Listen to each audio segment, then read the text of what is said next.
You see, we are created in a magnificent vibration, in an absolutely magnificent vibration. Born risk takers. Free. That conditioning takes place after birth. You can change it. It takes guts. It takes goals. Now, do you know something? You're sitting there watching this and you're thinking, my God, I'm going to change something. I always say, keep reminding yourself that you have tremendous reservoirs of potential within you, and therefore you are quite capable of doing anything you set your mind to. You really can. I don't care what the cynics tell you. Quit listening to some of your peers. Now all you must do is figure out how you can do it, not whether you can or not. When are you going to do it? When are you going to do it? You've got to create a sense of urgency. I'm going to do it right now. If you can see it, you can do it. But the beautiful truth is you can do anything. We got to know there is a place. There is a specific frequency. And if you get on that frequency, you're going to attract what you need to you. This is what it's all about. Why have you been endowed with such awesome powers? If you'll make a committed decision, this I'm going to do. And you don't have to know how. You do not have to know how. The second you make the committed decision, you flip your brain onto the frequency that you have to be on to attract what you have to attract to manifest the thing that you want. If you can see it, you can do it. It's got to be something you want. Wants come from inside. Act like you're already there. Walk, talk, speak, live like you're already there. Don't set a small goal. Don't set something that doesn't really wind your stem. Set it so big it jazzes you. It really gets you going. When something of a very high nature resonates with the very high side of you, you'll know it. You'll know it. You will feel it. Feeling is conscious awareness of vibration. The only prerequisite, do you want it? Not do you need it, not could you do it. The only prerequisite is, do you want it? Take the lid off your marvelous mind and dream. For goodness sake, give yourself the right to do that. Get your analytical mind out of the way. Put it in your pocket for a while. All you're doing is exploring, daydreaming. What did Lawrence say? All men dream, but not equally. Those who dream by night in the dusty recesses of their mind waken the day to find that it was vanity. But the dreamers of the day are dangerous men, for they may act their dream with open eyes to make it possible. This I did.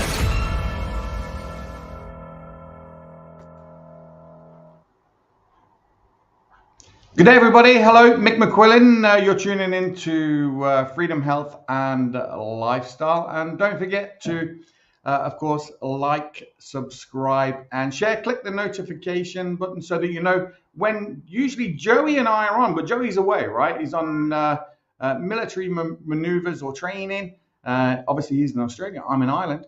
And usually we do this together, but he's going to be gone. This is the second week now. I think he's due back in about 3 weeks' time. But look.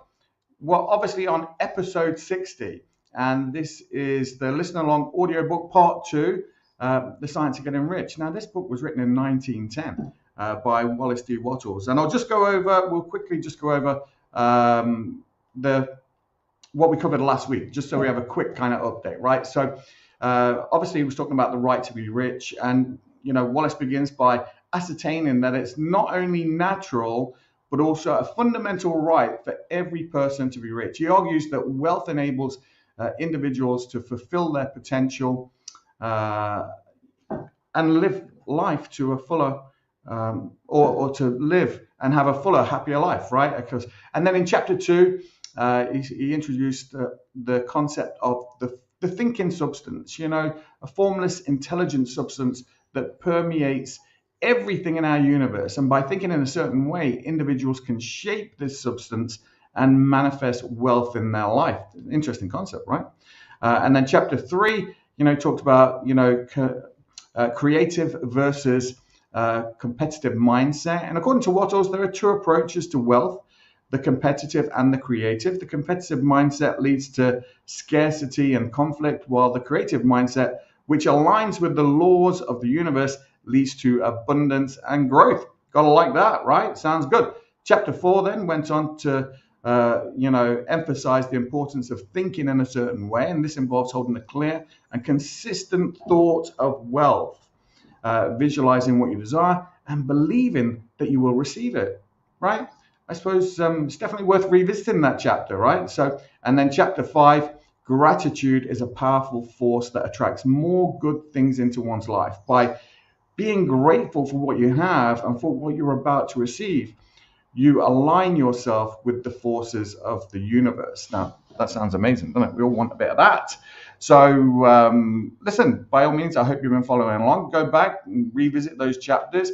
And again, I must give a shout out to the Master Key Society. You can find them on YouTube, and of course, this is where we're listening to this audio book. So, Master Key Society, check those guys out, subscribe with them. They have some amazing audio books. There's bound to be something there you're going to like if you're not 100% behind this one. But The Science of Getting Rich is one of my favorites.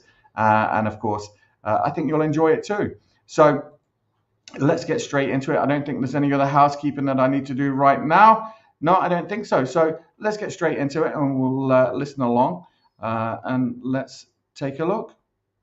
Chapter 6, How Riches Come to You.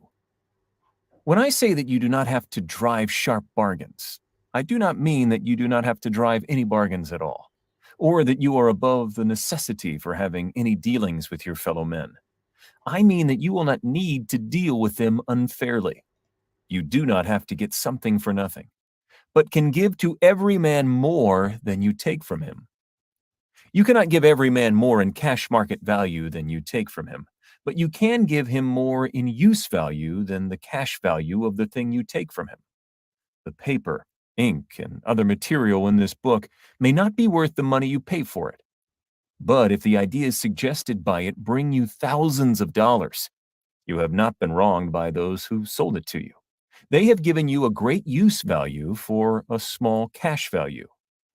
Let us suppose that I own a picture by one of the great artists, which, in any civilized community, is worth thousands of dollars.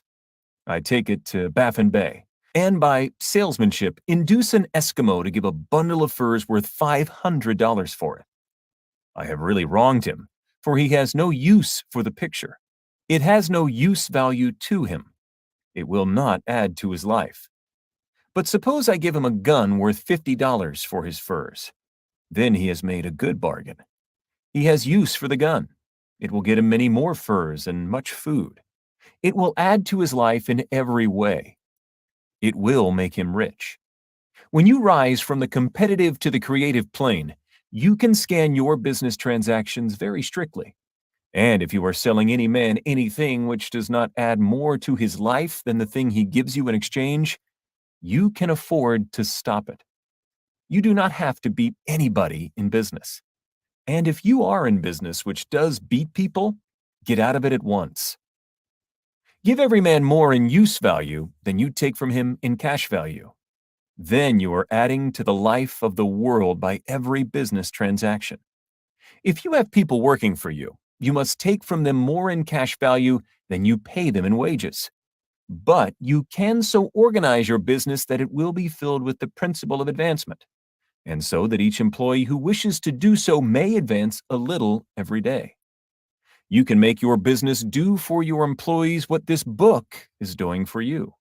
You can so conduct your business that it will be a sort of ladder, by which every employee who will take the trouble may climb to riches himself. And, given the opportunity, if he will not do so, it is not your fault. And finally, because you are to cause the creation of your riches from formless substance, which permeates all your environment, it does not follow that they are to take shape from the atmosphere and come into being before your eyes. If you want a sewing machine, for instance, I do not mean to tell you that you are to impress the thought of a sewing machine on thinking substance until the machine is formed without hands, in the room where you sit, or elsewhere. But if you want a sewing machine, hold a mental image of it with the most positive certainty that it is being made or is on its way to you. After once forming the thought, have the most absolute and unquestioning faith that the sewing machine is coming. Never think of it or speak of it in any other way than as being sure to arrive. Claim it as already yours. It will be brought to you by the power of the supreme intelligence, acting upon the minds of men. If you live in Maine, it may be that a man will be brought from Texas or Japan to engage in some transaction which will result in your getting what you want. If so, the whole matter will be as much to that man's advantage as it is to yours. Do not forget for a moment that the thinking substance is through all, in all, communicating with all, and can influence all. The desire of thinking substance for fuller life and better living has caused the creation of all the sewing machines already made, and it can cause the creation of millions more, and will, whenever men set it in motion by desire and faith, and by acting in a certain way. You can certainly have a sewing machine in your house, and it is just as certain that you can have any other thing or things which you want, and which you will use for the advancement of your own life and the lives of others. You need not hesitate about asking largely. It is your Father's pleasure to give you the kingdom, said Jesus. Original substance wants to live all that is possible in you, and wants you to have all that you can or will use for the living of the most abundant life. If you fix upon your consciousness the fact that the desire you feel for the possession of riches is one with the desire of omnipotence for more complete expression, your faith becomes invincible. Once I saw a little boy sitting at a piano and vainly trying to bring harmony out of the keys, and I saw that he was grieved and provoked by his inability to play real music. I asked him the cause of his vexation, and he answered, "I can feel the music in me, but I can't make my hands go right." The music in him was the urge of original substance, containing all the possibilities of all life. All that there is of music was seeking expression through the child. God, the one substance, is trying to live and do and enjoy things through humanity. He is saying, I want hands to build wonderful structures, to play divine harmonies, to paint glorious pictures. I want the feet to run my errands, eyes to see my beauties, tongues to tell mighty truths and to sing marvelous songs, and so on. All that there is of possibility is seeking expression through men. God wants those who can play music to have pianos and every other instrument, and to have the means to cultivate their talents to the fullest extent. He wants those who can appreciate beauty to be able to surround themselves with beautiful things. He wants those who can discern truth to have every opportunity to travel and observe. He wants those who can appreciate dress to be beautifully clothed, and those who can appreciate good food to be luxuriously fed. He wants all these things because it is himself that enjoys and appreciates them. It is God who wants to play and sing and enjoy beauty and proclaim truth and wear fine clothes and eat good foods. It is God that worketh in you to will and to do, said Paul. The desire you feel for riches is the infinite, seeking to express himself in you as he sought to find expression in the little boy at the piano. So you need not hesitate to ask largely. Your part is to focalize and express the desires of God. This is a difficult point with most people. They retain something of the old idea that poverty and self-sacrifice are pleasing to God. They look upon poverty as a part of the plan, a necessity of nature. They have the idea that God has finished his work and made all that he can make, and that the majority of men must stay poor because there is not enough to go around. They hold to so much of this erroneous thought that they feel ashamed to ask for wealth. They try not to want more than a very modest competence, just enough to make them fairly comfortable. I recall now the case of one student who was told that he must get in mind a clear picture of the things he desired, so that the creative thought of them might be impressed on formless substance. He was a very poor man, living in a rented house, and having only what he earned from day to day. And he could not grasp the fact that all wealth was his. So, after thinking the matter over, he decided that he might reasonably ask for a new rug for the floor of his best room and an anthracite coal stove to heat the house during the cold weather. Following the instructions given in this book, he obtained these things in a few months, and then it dawned upon him that he had not asked enough. He went through the house in which he lived and planned all the improvements he would like to make in it. He mentally added a bay window here and a room there, until it was complete in his mind as his ideal home. And then he planned its furnishings. Holding the whole picture in his mind, he began living in the certain way and moving toward what he wanted. And he owns the house now and is rebuilding it after the form of his mental image. And now, with still larger faith, he is going on to get greater things. It has been unto him according to his faith, and it is so with you and with all of us. I never imagined anything like this would happen to me, but I was sitting down to dinner with Lauren and one of her. Chapter 7. Gratitude. The illustrations given in the last chapter will have conveyed to the reader the fact that the first step toward getting rich is to convey the idea of your wants to the formless substance. This is true, and you will see that in order to do so, it becomes necessary to relate yourself to the formless intelligence in a harmonious way. To secure this harmonious relation is a matter of such primary and vital importance that I shall give some space to its discussion here, and give you instructions which, if you follow them, will be certain to bring you into perfect unity of mind with God. The whole process of mental adjustment and atonement can be summed up in one word: gratitude.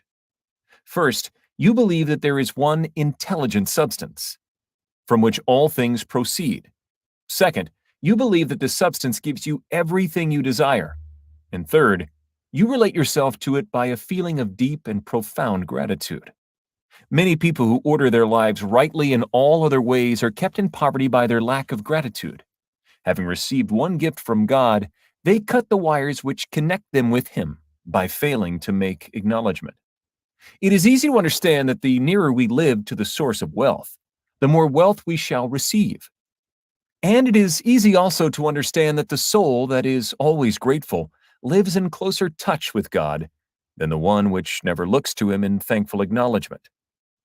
The more gratefully we fix our minds on the Supreme when good things come to us, the more good things we will receive, and the more rapidly they will come. And the reason simply is that the mental attitude of gratitude draws the mind into closer touch with the source from which the blessings come. If it is a new thought to you that gratitude brings your whole mind into closer harmony with the creative energies of the universe, consider it well, and you will see that it is true. The good things you already have come to you along the line of obedience to certain laws. Gratitude will lead your mind out along the ways by which things come, and it will keep you in close harmony with creative thought and prevent you from falling into competitive thought. Gratitude alone can keep you looking toward the all and prevent you from falling into the error of thinking of the supply is limited, and to do that would be fatal to your hopes. There is a law of gratitude, and it is absolutely necessary that you should observe the law if you are to get the results you seek. The law of gratitude is the natural principle that action and reaction are always equal and in opposite directions. The grateful outreaching of your mind in thankful praise to the Supreme is a libertarian or expenditure of force. It cannot fail to reach that to which it addressed, and the reaction is an instantaneous movement towards you. Draw nigh unto God, and He will draw nigh unto you. That is a statement of psychological truth. And if your gratitude is strong and constant, the reaction in formless substance will be strong and continuous. The movement of the things you want will be always toward you. Notice the grateful attitude that Jesus took. How He always seems to be saying, "I thank Thee, Father, that Thou hearest me." You cannot exercise much power without gratitude, for it is gratitude that keeps you connected with power. But the value of gratitude does not consist solely in getting you more blessings in the future. Without gratitude, you cannot long keep from dissatisfied thought regarding things as they are. The moment you permit your mind to dwell with dissatisfaction upon things as they are, you begin to lose ground.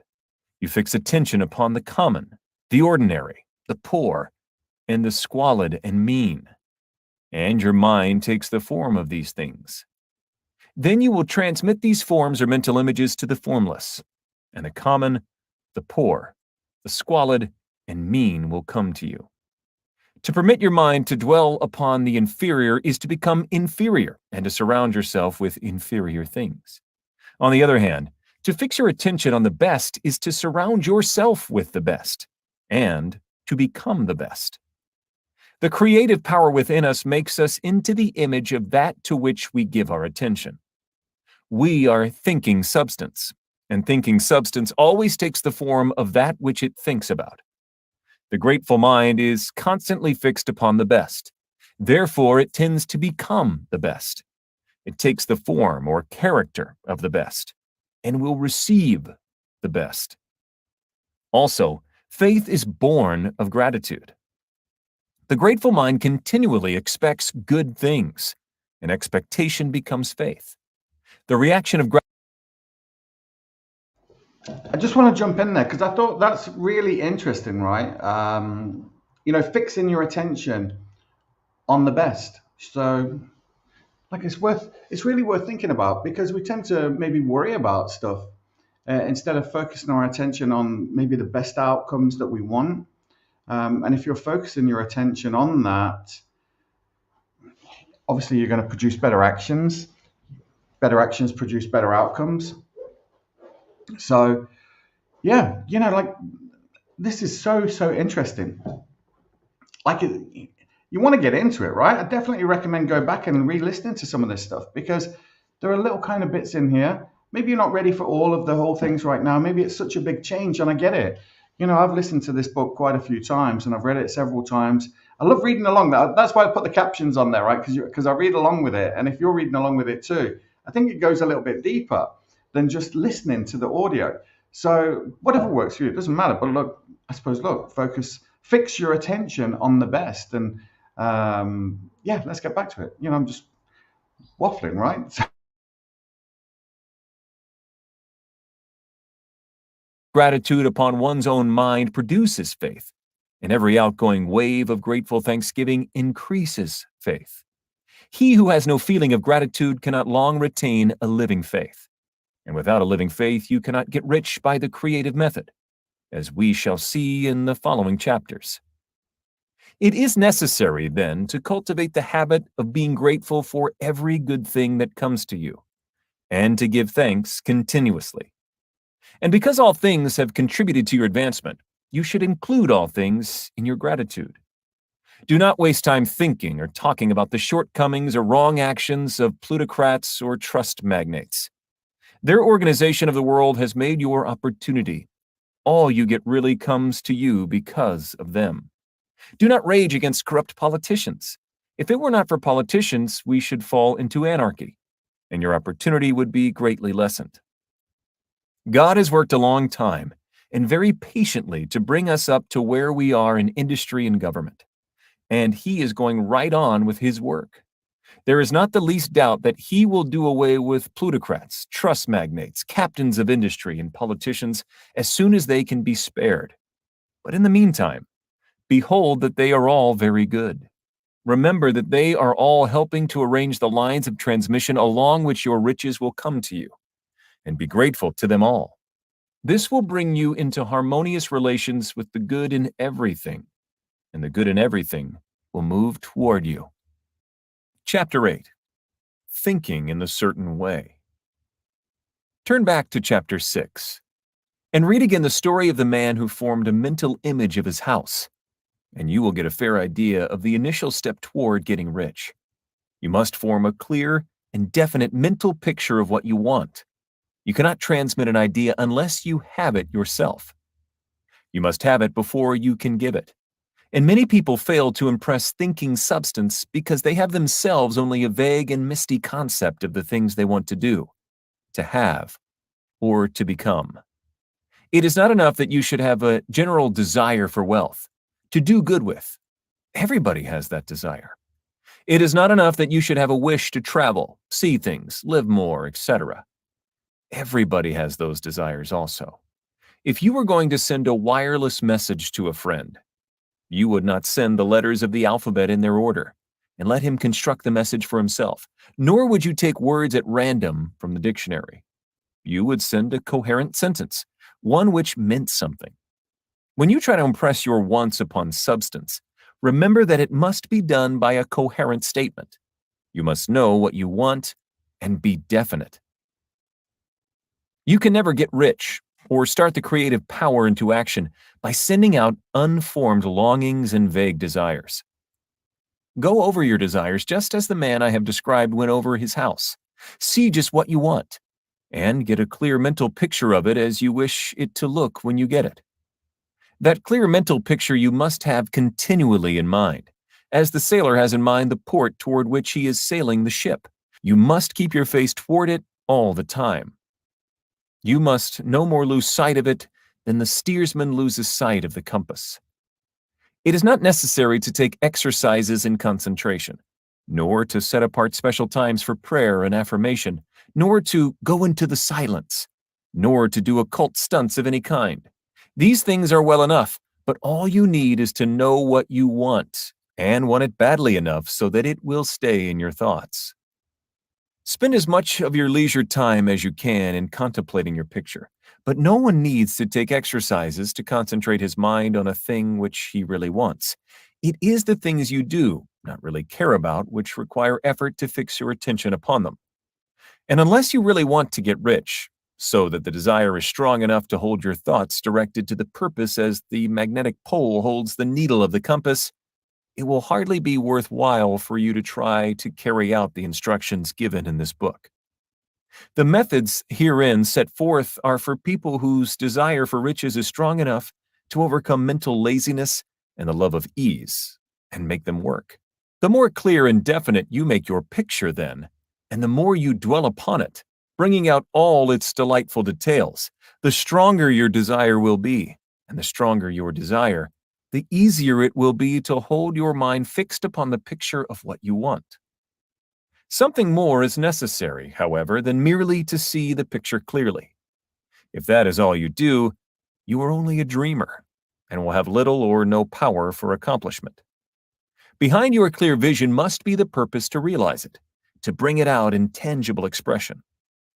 And behind this purpose must be an invincible and unwavering faith that the thing is already yours, that it is at hand, and you have only to take possession of it. Live in the new house, mentally, until it takes form around you physically. In the mental realm, enter at once into full enjoyment of the things you want. Whatever so things ye ask for when ye pray, believe that ye receive them, and ye shall have them, said Jesus. See the things you want as if they were actually around you all the time. See yourself as owning and using them. Make use of them in imagination, just as you will use them when they are your tangible possessions. Dwell upon your mental picture until it is clear and distinct, and then take the mental attitude of ownership toward everything in that picture. Take possession of it, in mind, in the full faith that it is actually yours. Hold to this mental ownership. Do not waver for an instant in the faith that it is real. And remember what was said in a preceding chapter about gratitude. Be as thankful for it all the time as you expect to be when it has taken form. The man who can sincerely thank God for the things which as yet he owns only in imagination has real faith. He will get rich. He will cause the creation of whatsoever he wants. You do not need to pray repeatedly for things you want. It is not necessary to tell God about it every day. Use not vain repetitions as the heathen do, said Jesus to his pupils, for your Father knoweth that ye have need of these things before ye ask him. Your part is to intelligently formulate your desire for the things which make for a larger life, and to get these desires arranged into a coherent whole, and then to impress this whole desire upon the formless substance, which has the power and the will to bring you what you want. You do not make this impression by repeating strings of words. You make it by holding the vision with unshakable purpose to attain it, and with steadfast faith that you do attain it. The answer to prayer is not according to your faith while you are talking, but according to your faith while you are working. You cannot impress the mind of God by having a special Sabbath day set apart to tell him what you want, and then forgetting him during the rest of the week. You cannot impress him by having special hours to go into your closet and pray, if you then dismiss the matter from your mind until the hour of prayer comes again. Oral prayer is well enough and has its effect, especially upon yourself, in clarifying your vision and strengthening your faith. But it is not your oral petitions which get you what you want. In order to get rich, you do not need a sweet hour of prayer. You need to pray without ceasing. And by prayer, I mean holding steadily to your vision, with the purpose to cause its creation into solid form, and the faith that you are doing so. Believe that ye receive them. The whole matter turns on receiving. Once you have clearly formed your vision, when you have formed it, it is well to make an oral statement, addressing the supreme and reverent prayer. And from that moment, you must, in mind, receive what you ask for. Live in the new house, wear the fine clothes, ride in the automobile, go on the journey, and confidently plan for greater journeys. Think and speak of all the things you have asked for in terms of actual, present ownership.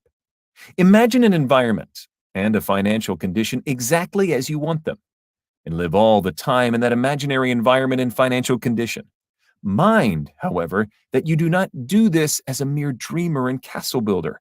Hold to the faith that the imaginary is being realized, and to the purpose to realize it.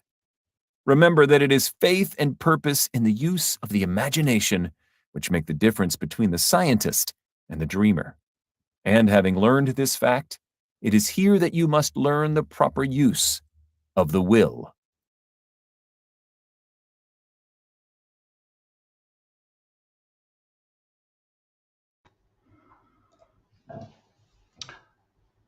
So I've got a funny feeling that the last time that I was on, I was muted. Like rookie mistake. Hey, Grant Cardone here. It took me Rookie 4 mistake, decades to Hold figure on, out how to get wealthy, but I'm going to teach you how I did it.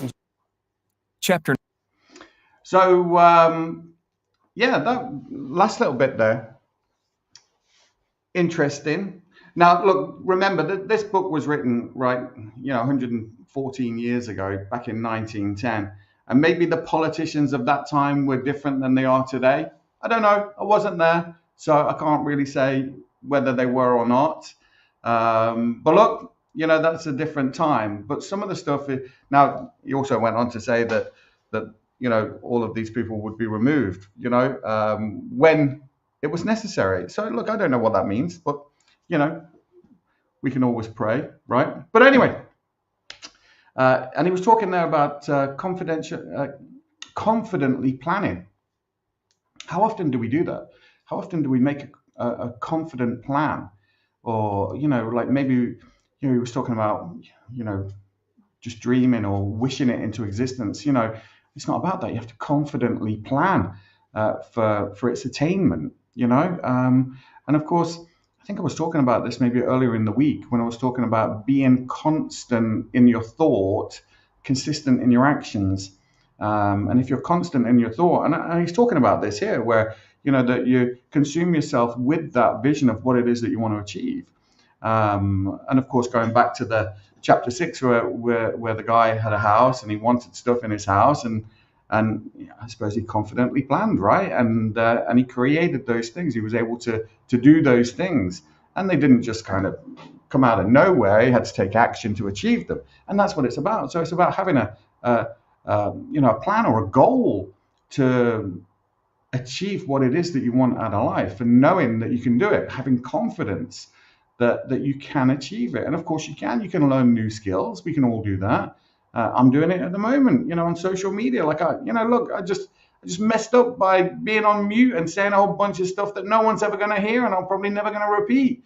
But look, that's just the way it is, and we're not going to worry about it. Right. So we'll just take a quick break, and we'll be right back in just a second. Hey guys, how you doing? Mick McQuillan here. Great to be here with you today. And of course, look, sorry for the interruption. So we're here to talk about freedom, health, and lifestyle, specifically health, right? And the 16-week challenge, and how this can help you look and feel the best that you felt in a decade. Okay. Now, I will get into the freedom part and the lifestyle part a little bit later on, but right now it's about the 16-week challenge, about looking, thinking, feeling the best you felt in a decade. And of course, the 16-week challenge comes with a whole bunch of tactics and solutions to be able to help you do this. This is not a diet. This is a lifestyle plan. Why would we have rule number one if this was a diet? And what's rule number one? Eat what you want whenever you like, in the understanding that's going to move you closer or further from your goal.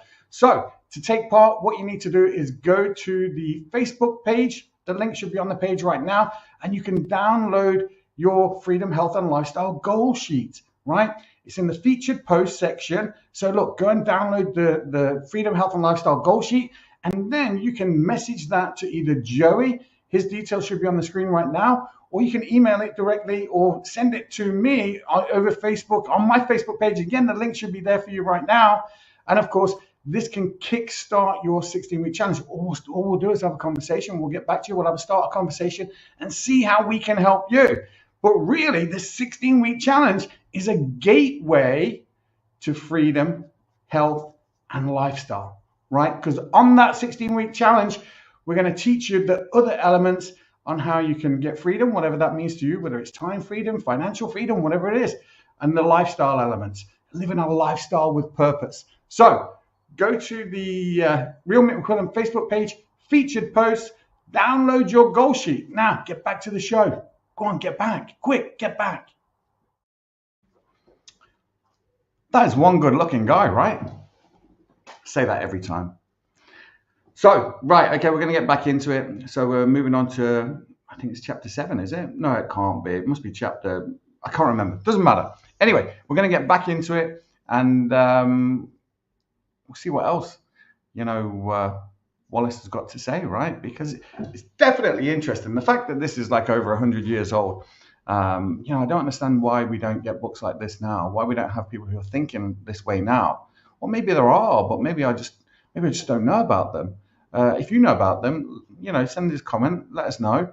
I'd love to hear. Don't forget, like, subscribe, share, click the notification so you know when we're on. Usually around the same time every Sunday. But look, let us know what your thoughts are on this. And if you are kind of like interested in it, reach out, get in touch. We're happy to help, and I'd love to hear your ideas too. Chapter 9. How to 9. use the will. To set about getting rich in a scientific way, you do not try to apply your willpower to anything outside of yourself. You have no right to do so anyway. It is wrong to apply your will to other men and women in order to get them to do what you wish done. It is as flagrantly wrong to coerce people by mental power as it is to coerce them by physical power. If compelling people by physical force to do things for you reduces them to slavery, compelling them by mental means accomplishes exactly the same thing. The only difference is in methods. If taking things from people by physical force is robbery, then taking things by mental force is robbery also. There is no difference in principle. You have no right to use your willpower upon another person, even for his own good, for you do not know what is for his good. The science of getting rich does not require you to apply power or force to any other person, in any way whatsoever. There is not the slightest necessity for doing so. Indeed, any attempt to use your will upon others will only tend to defeat your purpose. You do not need to apply your will to things in order to compel them to come to you. That would simply be trying to coerce God, and would be foolish and useless, as well as irrelevant.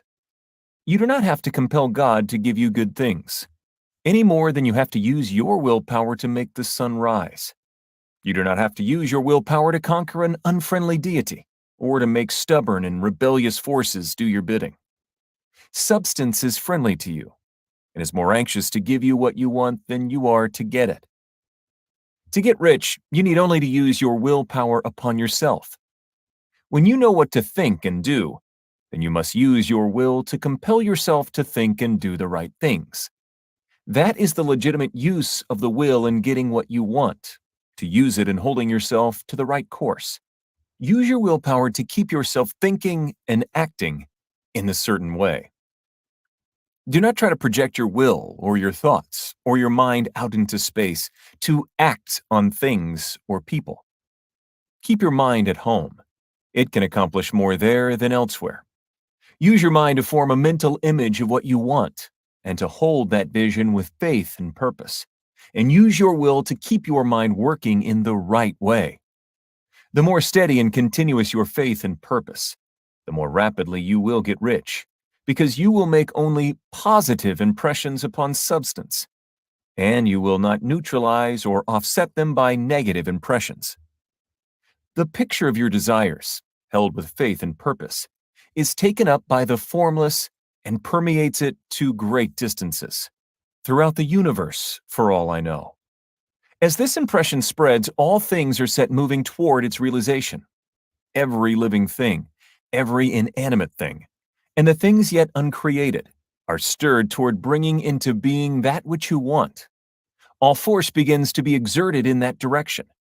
All things begin to move toward you. The minds of people, everywhere, are influenced toward doing the things necessary to the fulfilling of your desires, and they work for you unconsciously. But you can check all this by starting a negative impression in the formless substance. Doubt or unbelief is as certain to start a movement away from you as faith and purpose are to start one toward you. It is by not understanding this that most people who try to make use of mental science in getting rich make their failure. Every hour and moment you spend in giving heed to doubts and fears, every hour you spend in worry, every hour in which your soul is possessed by unbelief, sets a current away from you in the whole domain of intelligent substance. All the promises are unto them that believe, and unto them only. Notice how insistent Jesus was upon this point of belief, and now you know the reason why. Since belief is all important, it behooves you to guard your thoughts, as your beliefs will be shaped to a very great extent by the things you observe and think about. It is important that you should command your attention. And here the will comes into use, for it is by your will that you determine upon what things your attention shall be fixed. If you want to become rich, you must not make a study of poverty. Things are not brought into being by thinking about their opposites. Health is never to be attained by studying disease and thinking about disease. Righteousness is not to be promoted by studying sin and thinking about sin. And no one ever got rich by studying poverty and thinking about poverty. Medicine as a science of disease has increased disease. Religion as a science of sin has promoted sin. And economics as a study of poverty will fill the world with wretchedness and want. Do not talk about poverty. Do not investigate it or concern yourself with it. Never mind what its causes are. You have nothing to do with them. What concerns you is the cure. Do not spend your time in charitable work or charity movements. All charity only tends to perpetuate the wretchedness it aims to eradicate. I do not say that you should be hard-hearted or unkind and refuse to hear the cry of need, but you must not try to eradicate poverty in any of the conventional ways. Put poverty behind you, and put all that pertains to it behind you, and make good. Get rich. That is the best way you can help the poor. And you cannot hold the mental image which is to make you rich if you fill your mind with pictures of poverty. Do not read books or papers which give circumstantial accounts of the wretchedness of the tenement dwellers, of the horrors of child labor, and so on. Do not read anything which fills your mind with gloomy images of want and suffering. You cannot help the poor in the least by knowing about these things, and the widespread knowledge of them does not tend at all to do away with poverty. What tends to do away with poverty is not the getting of pictures of poverty into your mind, but getting pictures of wealth into the minds of the poor. You are not deserting the poor in their misery when you refuse to allow your mind to be filled with pictures of that misery. Poverty can be done away with, not by increasing the number of well-to-do people who think about poverty, but by increasing the number of poor people who purpose with faith to get rich. The poor do not need charity, they need inspiration. Charity only sends them a loaf of bread to keep them alive in their wretchedness, or gives them an entertainment to make them forget an hour or two. But inspiration will cause them to rise out of their misery. If you want to help the poor, demonstrate to them that they can become rich. Prove it by getting rich yourself. The only way in which poverty will ever be banished from this world is by getting a large and constantly increasing number of people to practice the teachings of this book. People must be taught to become rich by creation, not competition. Every man who becomes rich by competition throws down behind him the ladder by which he rises and keeps others down. But every man who gets rich by creation opens a way for thousands to follow him and inspires them to do so.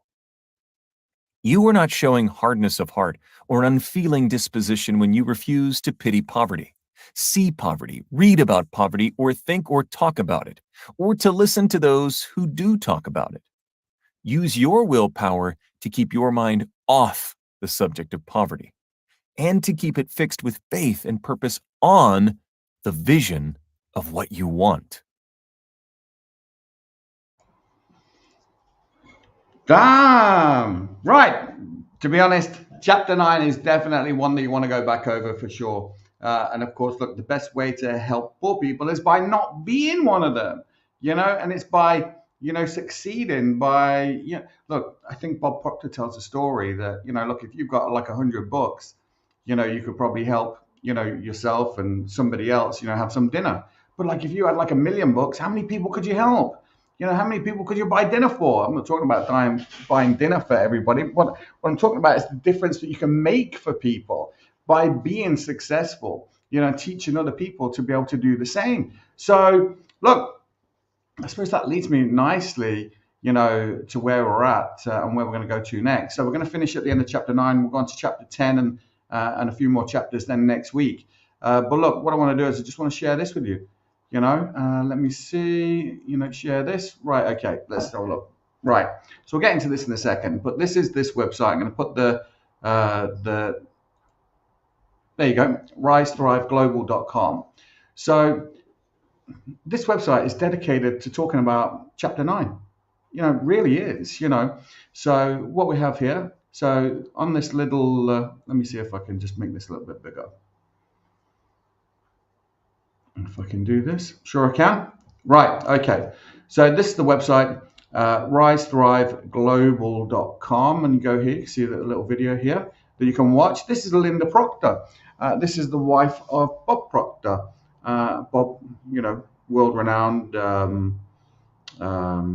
coach and mentor, and built a very, very successful coaching platform that people can learn. Like Bob studied these books and, different things. And of course, Joey and I did the remastered webinar of You Were Born Rich. You can go back and see that on the let me see, what is it? On the YouTube channel, on the 16-week or the Real Mick McQuillan 16-week challenge YouTube channel. It's definitely worth a watch. It went on for ages, right? Because we talked a lot through it. But listen, look, this website, Rise Thrive Global, it goes into what you really want and talks about what if there was a way to truly create the lifestyle of your dreams that actually worked for you, a proven way that wouldn't you be curious to find out what it is? So look, watch this video here. And again, let me see, you can't really see anything. We've got Bob Proctor there, and this is an opportunity, a live video. And again, the link for that is in the description, actually. So you can actually play that. But if you go here, you can download this little black book. Just tell them how you found us. Just put FHL in here, or Mick McQuillan, Mick and Joey, whatever. Put your name, your details in. Download this little black book, and it'll tell you pretty much, what you need to be doing. And of course, these are some of the mentors and coaches in here, and they're not looking for anything from you. These guys are doing it to help people make a difference in other people's lives. That's what they're doing. And of course, like I've got to know a lot of these people, spent time with many of them. And again, look, another video here, Bob Proctor, is a dream lifestyle really possible? Watch this short video about how dreams can come true. Some of these people down here are in this video, and you can learn from them. They're just regular people like you and I, and have made decisions, literally based on, what we're following in this book. Let me see if I can just change that back. Yeah, so go to that website, risethriveglobal.com, download the little black book, watch a couple of videos, and you can be invited to join an invite-only Facebook group where you can learn more about what we do, how we do it, what you can expect, and how that if you're not happy with the path that you're on, maybe you can choose to do something differently, right? You can start confidently planning to move your life in a direction that you want to go in by lifting other people up as well. So by giving more in use value, what we were talking about earlier, right? How this all started. So look, I definitely encourage you to check out that website. And I'm thinking, shall we do one more chapter? Shall we do one more chapter right now? Probably, yeah, why don't we? Do you know what I mean? Let's do chapter 10 and we'll end on a nice round number, right? Okay. The brain power you want is not in a bottle, capsule, or magic lamp. It's in your brain right now. Yeah, it's in your brain. Chapter 10.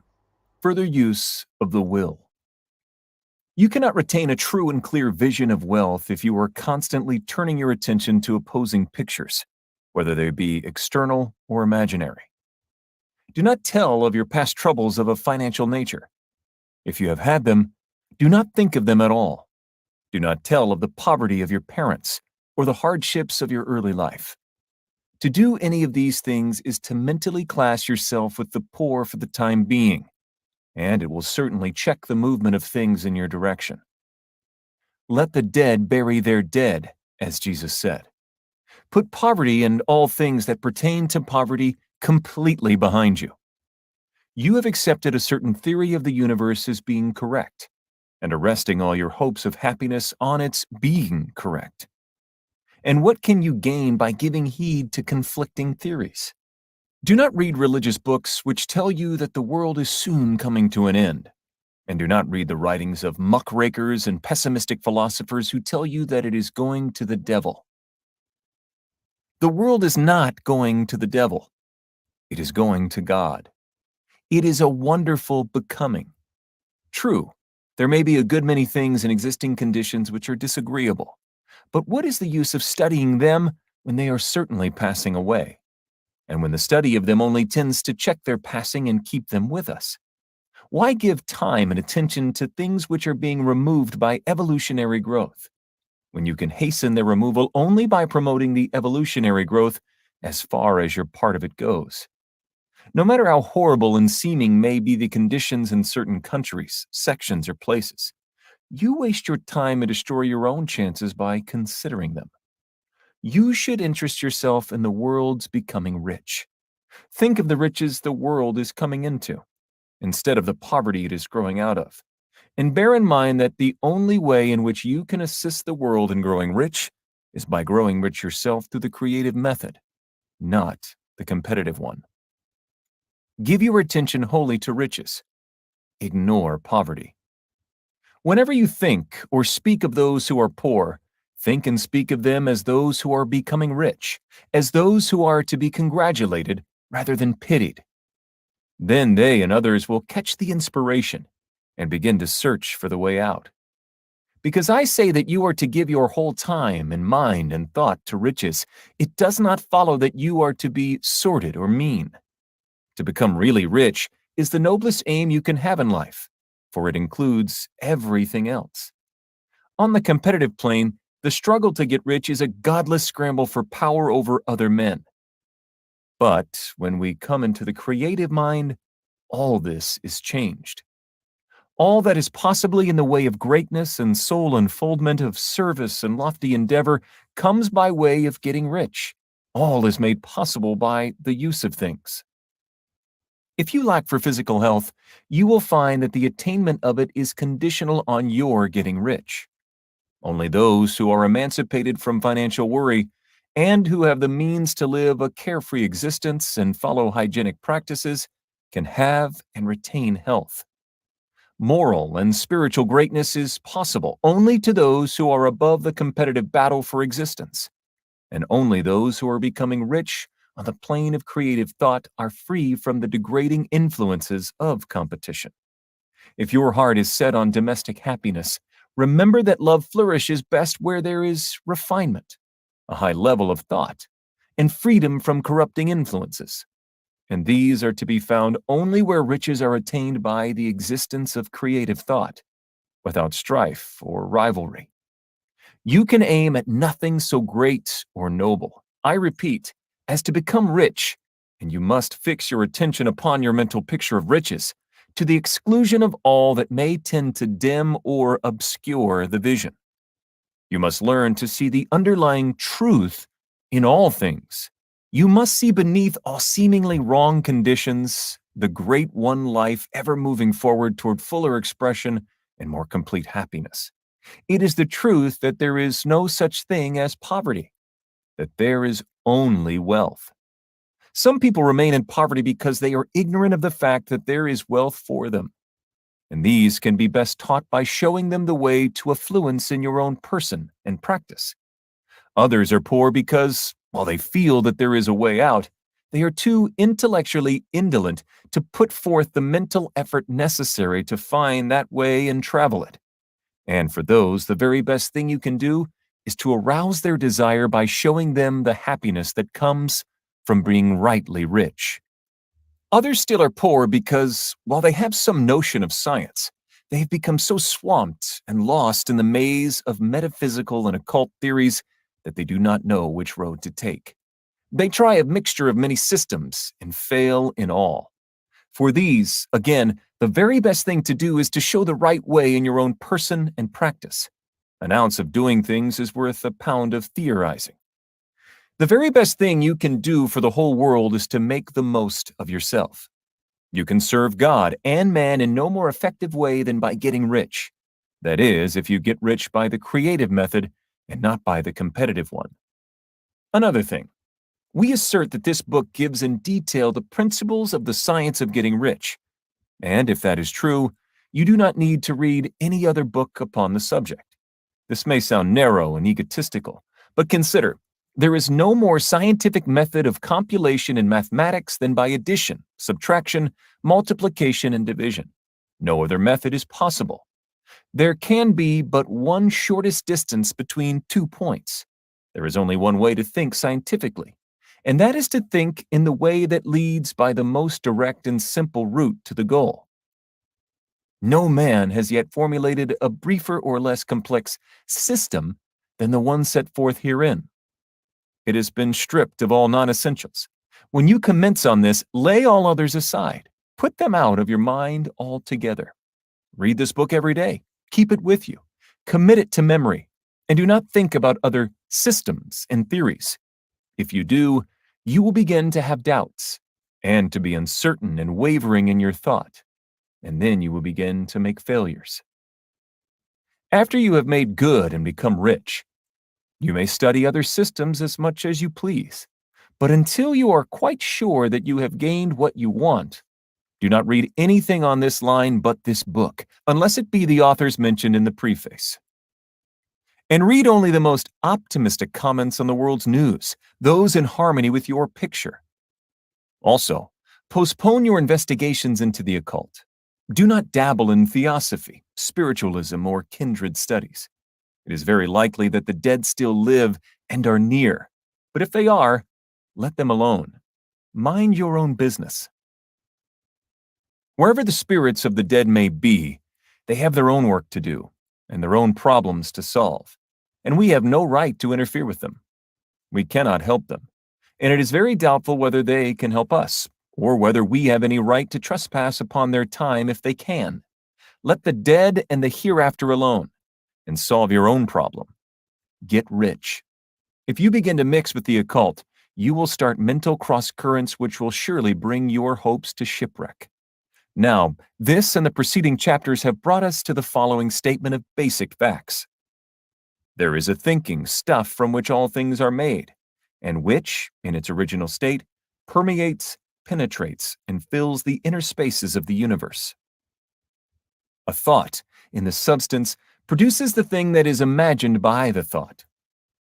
Man can form things in his thought and, by impressing his thought upon formless substance, can cause the thing he thinks about to be created.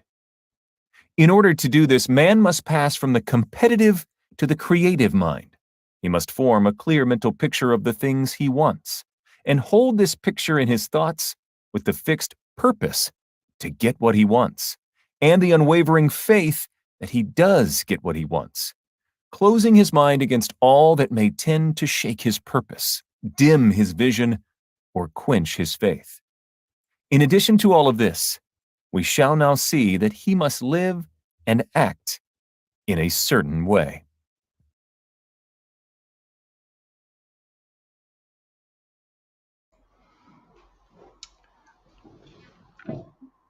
I think you should probably take the guy's advice, right? And listen to this book every day.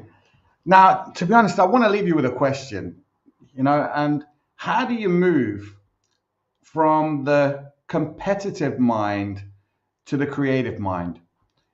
So because we're not taught the creative mind, are we? We're kind of taught the competitive mind, where you're competing at work, you're competing in school to get the best grades, you're competing, for whatever reason, like our bosses set targets for us, So how do you transfer your thoughts to the creative mind, right? Well, I suppose, look, there was laid out there in the end of chapter 10, in that statement. So it's definitely worth going back over chapter 10. To be honest, listen to this book every day. That's the outcome, right? And of course, don't forget to, let me see, hold on a second here. Don't forget to visit this website, risethriveglobal.com. Download your little black book from Bob Proctor. Watch a couple of videos. Let me know your thoughts on the competitive and creative mind, and how do you transfer from one to the other, especially if you're in business, for yourself. I'm a business person. I'm in business. And of course, look, I suppose, when we started our business, it was just an idea. And of course, you kind of develop that idea and you do different things, and you're trying to make a difference in somebody else's life, I suppose, with the business that you have. And then look, the reward comes, the money comes from doing the work. And you've got to make sure you're giving more in used value, right? So look, I don't know. It's definitely worth listening to. I hope you're enjoying it. I'm definitely enjoying it. I love this book. Do you know what I mean? But look, don't forget, go to the Facebook page, Real Mick McQuillan, download. In fact, here it is here, look, Facebook page, Real Mick McQuillan, download your goal sheet. It's one of the featured posts, so it's right at the top. You can fill that out and send it in. And of course, we can help you get on a better track. If you're not on the right track, right, we can help you get on a better track. And that's what it's about. It's about helping others help themselves, and teaching them how to help other people do the same. That's what we're talking about here. So look, get involved. Let me know your comments and thoughts. I'm always interested. And I will see you next week. And we're going to play out with, my favorite video, right? Helps me, kicks my day off, knowing that, you can do just about anything that you set your mind to. You can do. You really can. So download your goal sheet. Don't forget, like, subscribe, share. Go to the risethriveglobal.com. Just investigate it. I'm not saying you should. I'm not saying you have to do it. I'm saying just check it out. You don't even know what it is. Right. Okay. Right. I shall see you guys next week. You see, we are created in a magnificent vibration, in an absolutely magnificent vibration. Born risk takers. Free. That conditioning takes place after birth. You can change it. It takes guts. It takes goals. Now, do you know something? You're sitting there watching this and you're thinking, by God, I'm going to change something. Now we say, keep reminding yourself that you have tremendous reservoirs of potential within you, and therefore you are quite capable of doing anything you set your mind to. You really can. I don't care what the cynics tell you. Quit listening to some of your peers. Now all you must do is figure out how you can do it, not whether you can or not. When are you going to do it? When are you going to do it? You've got to create a sense of urgency. I'm going to do it right now. Yep, you can see it, you can do it. But the beautiful truth is you can do anything. We got to know there is a place. there is a specific frequency. And if you get on that frequency, you're going to attract what you need to you. This is what it's all about. Why have you been endowed with such awesome powers? If you'll make a committed decision, this I'm going to do. And you don't have to know how. You do not have to know how. The second you make the committed decision, you flip your brain onto the frequency that you have to be on to attract what you have to attract to manifest the thing that you want. If you can see it, you can do it. It's got to be something you want. Wants come from inside. Act like you're already there. Walk, talk, speak, live like you're already there. Don't set a small goal. Don't set something that doesn't really wind your stem. Set it so big it jazzes you. It really gets you going. When something of a very high nature resonates with the very high side of you, you'll know it. You'll know it. You will feel it. Feeling is conscious awareness of vibration. The only prerequisite, do you want it? Not do you need it, not could you do it. The only prerequisite is, do you want it? Take the lid off your marvelous mind and dream. For goodness sake, give yourself the right to do that. Get your analytical mind out of the way. Put it in your pocket for a while. All you're doing is exploring, daydreaming. What did Lawrence say? All men dream, but not equally. Those who dream by night in the dusty recesses of their mind waken the day to find that it was vanity. But the dreamers of the day are dangerous men, for they may act their dream with open eyes to make it possible. This I did.